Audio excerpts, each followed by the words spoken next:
quand on fait des pieds à la main, souvent au sol, ce que je vois beaucoup, c'est que vous voulez tellement monter votre jambe vers vous que vous soulevez les épaules, vous contractez un petit peu la nuque. Tout ça, c'est que des choses qu'on ne veut pas trop voir.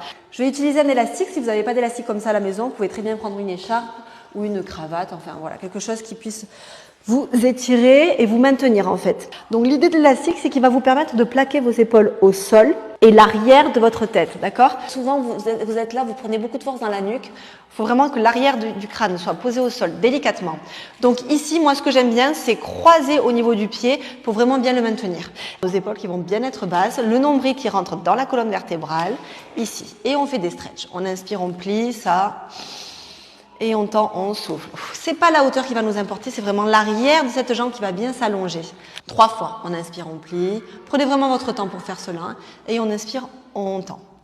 On va enrouler la tête et doucement, en essayant de maintenir au maximum cette hauteur de jambe, hop, on va remonter ici. Vous pouvez vous aider de la jambe de terre.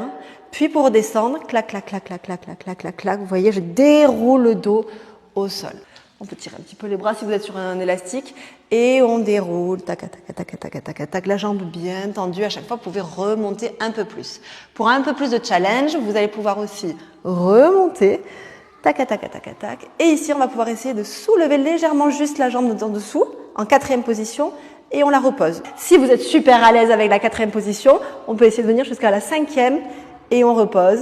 Puis vous redescendez et là vous pouvez stretcher un petit peu plus, vous sentez toujours que ça tire sous le genou et vous relâchez et n'oubliez pas de faire l'autre côté.